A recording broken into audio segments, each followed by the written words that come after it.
மகான serial prediction பார்க்கறதுக்கு முன்னாடி யாராவது நம்ம சேனலுக்கு புதுசாக வந்திருந்தீங்கன்னா நம்ம சேனலை சப்ஸ்கிரைப் பண்ணிக்கோங்க. சீக்கிரமாகவே காவேரி வீட்டை விஜய் மீட்டு கொடுக்கணும்னு சொல்லிட்டு யாரெல்லாம் நினைக்கிறீங்களோ இந்த வீடியோக்கு ஒரு லைக் போட்டுருங்க. இங்கே சாரதா, குமரன், காவேரி 3 பேருமே ரொம்ப ஃபீல் பண்ணி நின்றுட்டு இருக்காங்க. குமரனுக்கு அடிபட்டிருக்கிறதுனால வாங்க தம்பி நம்ம ஹாஸ்பிட்டலுக்கு போகலாம், உங்களுக்கு காயப்பட்டிருக்க மாதிரி இருக்குது அப்படின்னு சொல்லிட்டு சாரதா சொல்கிறாங்க. இல்லை அத்தை பெருசானா ஒன்றும் இல்லை அப்படின்னு சொல்லிட்டு குமரன் சொல்லிக்கிட்டு இருக்காங்க. உடனே சாரதா வந்துட்டு இந்த விஷயம் அத்தைக்கு தெரிய வேண்டாம், ஏற்கனவே அவங்க பையன் கட்டின வீடை இப்படி பசுபதி ஆக்கிரமிப்பு பண்ணி வச்சிருக்கான்னு சொல்லிட்டு அவங்க ரொம்ப வருத்தப்பட்டதுனால ப்ரெஷர் அதிகமாயிடுச்சு. இதுவும் தெரிஞ்சுன்னா அத்தைக்கு ஏதாவது ஆனாலும் ஆகிடும், நம்ம அத்தைக்கிட்ட இந்த விஷயம்லாம் சொல்ல வேண்டாம், பத்திரம் நம்மக்கிட்டே இருக்கிற மாதிரியே இருக்கட்டும் அப்படின்னு சொல்லிட்டு சாரதா சொல்லிக்கிட்டு இருக்காங்க. உடனே காவேரி இருந்துக்கிட்டு ஆமாம்மா நம்ம சொல்ல வேண்டாமா, ஆனால் அந்த பசுபதியை நான் சும்மாவே விட மாட்டேமா அப்படிங்கிறாங்க. நம்ம கோர்ட்டில் பார்த்துக்கலாண்டி வாடி அப்படின்னு சொல்லிட்டு 3 பேரும் கிளம்பி ஹாஸ்பிட்டலுக்கு போகிறாங்க. அங்கே போனதும் காவேரி இருந்துக்கிட்டு நான் இங்கே இருக்கிறேம்மா, நீங்கள் உள்ளே போயிட்டு பாட்டி எப்படி இருக்காங்கன்னு பார்த்துக்கோங்க அப்படின்னு சொன்னோன்னே உடனே குமரன் கிட்ட சாரதா தம்பி காவேரி பார்த்துக்கோங்க, நான் போய் அத்தை பார்த்துட்டு வரேன் அப்படின்னு சொல்லிட்டு உள்ளே போகிறாங்க. உள்ளே போயிட்டு அத்தை இப்போ எப்படி இருக்கும், உங்களுக்கு உடம்பு பரவாயில்லையா அப்படின்னு சொல்லிட்டு சாரதா கேட்குறாங்க. உடனே எனக்கு பரவாயில்லடி, காவேரி எங்கடி அப்படி சொல்கிறாங்க. காவேரி வெளியில் தான் இருக்கா அத்தா அத்தை அப்படி சொல்கிறாங்க.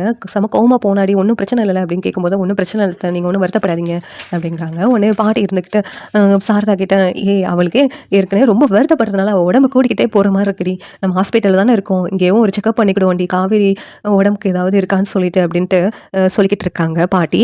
உடனே சரிங்க அத்தை நம்ம காவேரிக்கு செக் பண்ணலாம் அப்படின்னு சொல்லிட்டு சாரதா முடிவு பண்ணுறாங்க. காவேரி போய் கூப்பிட்டு வாடி, இங்கேயே போயிட்டு டாக்டர்கிட்ட சொல்லி செக்அப் பண்ணலாம் அப்படிங்கிறாங்க. அந்த நேரத்தில் டாக்டரும் பாட்டியை பார்க்குறதுக்காக வர்றாங்க. பாட்டியை பார்க்கும்போது பாட்டிக்கு இப்போ முன்னோட பரவாயில்ல, நீங்கள் டிஸ்சார்ஜ் பண்ணி போட்டு போகலாம் அப்படின்னு சொல்கிறாங்க. உடனே டாக்டர் என் பொண்ணு கொஞ்ச நாளாக என்னன்னு தெரியல திடீர்னு வெயிட் போட்டுகிட்டே இருக்கிற மாதிரி இருக்குது, அவளுக்கு ஏதாவது உடம்புல பிரச்சனை இருக்கான்னு சொல்லிட்டு பார்த்து சொல்லுங்களேன் அப்படின்னு சொல்லிட்டு சாரதா வந்து டாக்டர்கிட்ட கேட்குறாங்க. சரி அவங்கள கூப்பிடுவாங்க, பார்த்து செக்அப் பண்ணலாம் அப்படின்னு சொல்லிட்டு டாக்டரும் சொல்கிறாங்க. உடனே சாரதா வந்துட்டு காவேரியை போய் வெளியில் கூப்பிடுறாங்க. கூப்பிட்டு இங்கே வாடி டாக்டர் உன்னை பார்க்கணும்னு சொல்கிறாங்க அப்படிங்கிறாங்க. என்ன எதுக்குமா பார்க்கணும் அப்படின்னு சொல்லி கேட்கும்போது வா சொல்கிறேன்ல அப்படி சொல்லிட்டு சாரதா வந்து கூட்டு போகிறாங்க டாக்டர்கிட்ட. டாக்டர் இதுதான் என் பொண்ணு டாக்டர், இவள் தான் உடம்பு எப்படி இருக்குன்னு சொல்லி செக்அப் பண்ணி பார்த்து சொல்லுங்கள் டாக்டர் அப்படிங்கிறாங்க. காவேரி இருந்துக்கிட்ட எனக்கு ஒன்றும் உடம்புக்கு இல்லைம்மா, எனக்கு என்னம்மா என்ன இதுக்கு செக் பண்ணணும் அப்படின்னு சொல்லிட்டு காவேரி ரொம்ப கோவமாக பேசுகிறாங்க. உடனே சாரதா வந்துட்டு இல்லடி கொஞ்ச நாளாக நீ உடம்பை சரியாகவே பார்த்துக்கிறதே கிடையாது, நானும் பார்க்குறேன், நீ வருத்தப்பட்டுட்டே இருக்கிற, ஆனால் உடம்பெல்லாம் கூட்டிகிட்டே போகுது, யாராவது வருத்தப்பட்டாங்கன்னா உடம்பெல்லாம் கூட்டிகிட்டு போக மாடி, மெலிஞ்சிக்கிட்டு தான் போவாங்க, ஆனால் உன் உடம்பு கூட்டிகிட்டே போகுது, என்னன்னே தெரியலடி, நம்ம டாக்டர்கிட்ட செக்அப் பண்ணிக்கோண்டி அப்படின்னு சொல்கிறாங்க. இம்மா எனக்கு ஒன்றும் இல்லைம்மா நான் நல்லா தான் இருக்கேன் அப்படின்னு சொல்லிட்டு காவேரி மறுபடியும் சொல்லிக்கிட்டு இருக்காங்க. உடனே டாக்டர் இருந்துக்கிட்ட ஸ்டெத்தஸ்கோப் எடுத்துகிட்டு காவேரி ஹார்ட் பீட் எல்லாம் செக் பண்ணும்போது டாக்டருக்கு கொஞ்சம் டவுட் வருது.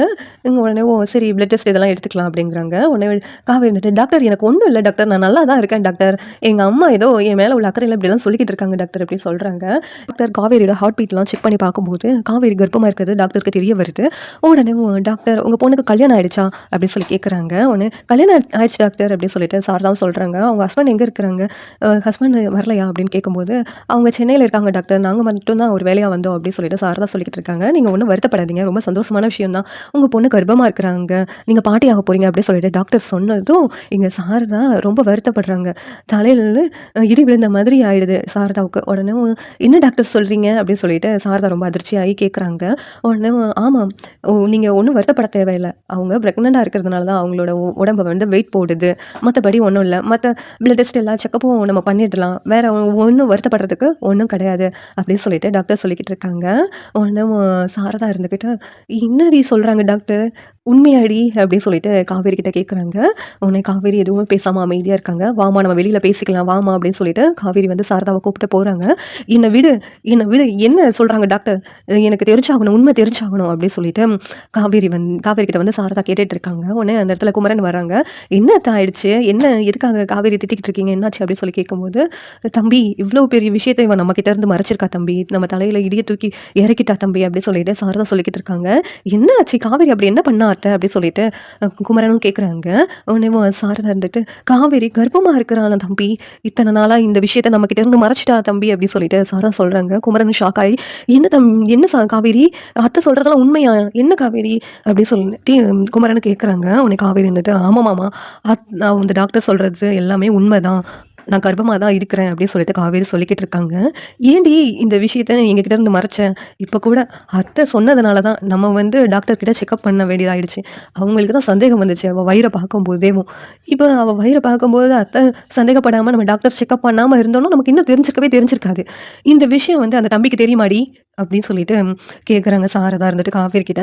உடனே காவேரி தெரியுமா அப்படி சொல்கிறாங்க. தெரிஞ்சுதான் அந்த பையன் வந்து வீட்டுக்கு கூப்பிட வந்திருக்கான், அந்த பையன் ஏதோ சொல்ல வந்தான், ஆனால் நீ சொல்ல விடாம தடுத்து அந்த பையன அனுப்பி விட்டுட்டேன். அப்படிதானடி? அப்படியே அன்னைக்கே அந்த பையனும் நீயும் இந்த உண்மைய சொல்லியிருந்தா, நான் அந்த பையனோட சேர்த்து வாழ அனுப்பியிருப்பேன்லடி. அப்படின்னு சொல்லிட்டு காவேரியும் சாரதா ரொம்ப சத்தமா கோவமா பேசிட்டு இருக்காங்க. உடனேவும், "அம்மா நான் சொல்றத கேளும்மா" அப்படின்னு சொல்லிட்டு காவேரி சொல்லிக்கிட்டு இருக்காங்க. "என்னடி சொல்றத நீ கேட்கணும்? நீ விளையாட்டுத்தனமா எல்லாமே பண்ணிட்டு, இப்ப இப்படி ஒரு விபரீதமா ஆயி நின்னுக்கிட்டு இருக்க.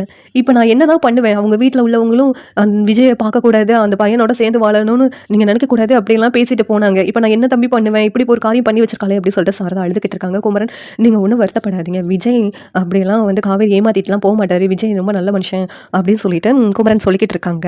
இங்க விஜய் காவேரிய பார்க்கறதுக்காக கொடைக்கானலுக்கே வந்துடுறாங்க. வந்துட்டு குமரனுக்கு கால் பண்ணி, "குமரன் நீங்க எங்க இருக்கீங்க?" அப்படின்னு சொல்லி கேட்குறாங்க. உடனே குமரன் ஹாஸ்பிட்டல்ல இருக்கிறத சொன்ன உடனேயும் அங்க காவேரிய பார்க்கறதுக்காக விஜய் வந்துடுறாங்க. விஜய் வந்ததும் சாரதா இருந்துக்கிட்டு, "என்ன தம்பி? என்ன இப்படி ஒரு காரியம் நடந்திருக்கு. ஆனா நீங்க சேர்ந்து எங்ககிட்ட இருந்து மறைச்சிட்டீங்களே! இந்த காரியம் நடந்துருச்சுன்னு சொன்னா, நான் உங்க கூட காவேரி அனுப்பி வச்சிருப்பேனே! இப்படி ஒரு விஷயம் இருக்குதுன்னு ஏன் எங்ககிட்ட சொல்லாம மறைச்சிட்டீங்க?" அப்படின்னு சொல்லிட்டு சாரதா மொட்டைக்கட்டையா சொல்லி கேட்டுருக்காங்க. உடனேவும், "என்ன அத்த சொல்றீங்க? நீங்க சொல்றது ஒண்ணுமே புரியல எனக்கு" அப்படி சொல்லிட்டு விஜய் சொல்லிக்கிட்டு இருக்காங்க. உடனேவும் குமரன் எந்துக்கிட்டு, "காவேரி கர்ப்பமா இருக்கிறான்னு அத்தைக்கு தெரிஞ்சுச்சு. அதனால தான் அத்தை கேட்குறாங்க. ஏன் விஜய் இத்தன நாளா நீங்க சொல்லவே இல்ல?